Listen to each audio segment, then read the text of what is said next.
Well, greetings everybody. Welcome to my movie vlog. I'm of course John Campea, and I'm joined by Kaori. Hey everyone! And we are going to review the pilot premiere episode of the brand new Fox series, The Orville. Now, we've known for a while this is coming. It's got Seth MacFarlane, who I love. Me too. Not such a big fan of A Million Ways to Die in the West, but big fan of his stuff on Family Guy.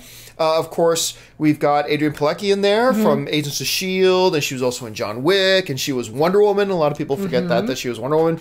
In what is clearly a Star Trek rip-off slash parody. I mean, it's complete with its own holodeck and everything like that. But we're going to talk in generalities here. So now, you knew nothing about this show. Nothing other than that Seth MacFarlane was at the helm. No pun intended, but... So, I didn't even think about that. All right, so we just sat down and watched it, just completed it. Your thoughts on The Orville? I would be okay with not seeing the second episode. Let's just put it that way. I would be okay with not seeing the second episode. Put that on a poster. Yeah, it didn't quite work for you, huh? Yeah, it didn't... I mean, I'd be willing to give it a second shot, but it's definitely not something that intrigued me or captured my interest. Even the characters themselves weren't really engaging to me. I didn't feel motivated by any of them at all, so... It didn't excite me. See, I agree with you, and I could have overlooked all of that if, as a comedy, if it had been funny. Yeah. I had a couple of grins. There were a couple of times I was like, that I did that. A couple of times.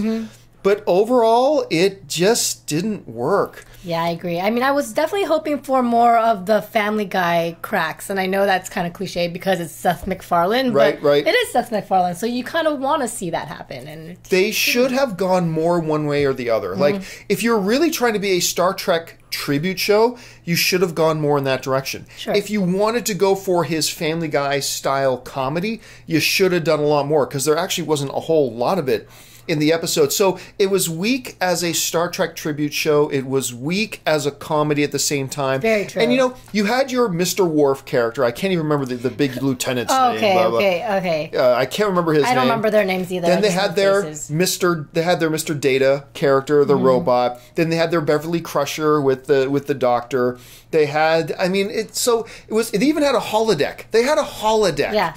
In the movie, right off the top. The evil aliens are not called Klingons, they're called Krill. But all these characters had potential to be funny. They do. And you know what? Here's the funniest thing. When they were introducing all the crew of the ship, I was thinking, forget that it's a comedy. This could be a half-decent Star Trek show. Just as a Star Trek sci-fi weekly sci-fi adventure show. Yeah. It had potential. The characters are there, but then they use them really stupid, and they don't really do much. And I think I'm kind of in the same boat as you. It's like, I think I'll give it a second shot. I will watch episodes 2 and 3, but I am watching 2 and 3 kind of as the clock is running out, just to say I give it a shot. It's really not all that good. And this episode was directed by Jon Favreau. Yeah, and he's great. He's wonderful. So I was like, written by Seth MacFarlane, directed by Jon Favreau. Like, I was expecting so much out of it. Visually, it was pretty good. Yeah, I mean, the ship was kind of strange. I know you pointed that out. Strange design, but unique. It is futuristic. Sure. It's sci-fi-y. Yeah. The alien worlds look kind of cool. I mean, for a television show with a television show budget, visual effects-wise, it wasn't half bad. Yeah, and I did think the machine that makes time go faster was kind of cool. I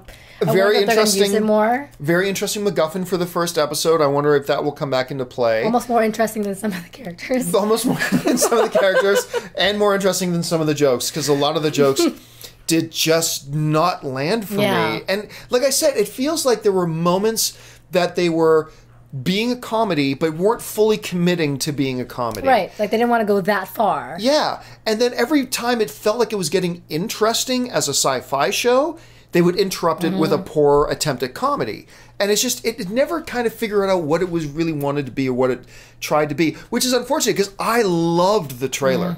I thought the trailer was good. I thought the trailer was really funny, but that was all the funny parts was in the trailer. Yeah, I just felt very cheesy, I have to say. Like, you think they did anything else right? Was there anything else in the show that kind of worked for you or that you thought was redeemable? Victor Garber. He's always great. But you knew he can't be a series regular because he's currently a series regular on Legends of Tomorrow. Yeah. So he's going to be on there. But he's always been one of my favorites ever since Alias. He played Jennifer Garner, Sydney's dad, in Alias. I used to love him in that show. So whenever he pops up in something, I just get a smile. So you're right. He's only in it for the show for like 5 minutes. And I'm guessing the machine, if they're going to continue to use that as like they're going after the krill. They kind of destroyed it though. Yeah, that's why I'm just wondering how. Yeah, so overall, if you have not watched it, honestly, I wouldn't waste your time.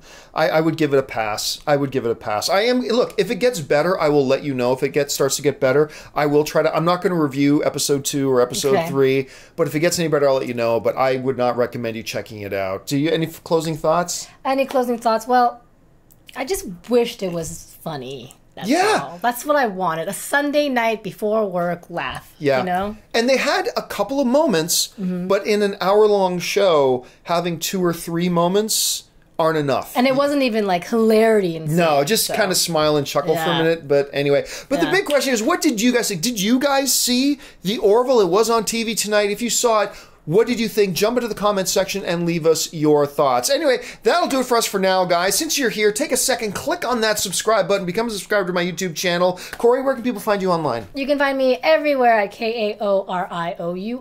And you guys can follow me on social media, on Facebook and on Twitter, simply at John Campea. That'll do it for us for now, guys. Thanks for joining us, and until next time, bye-bye.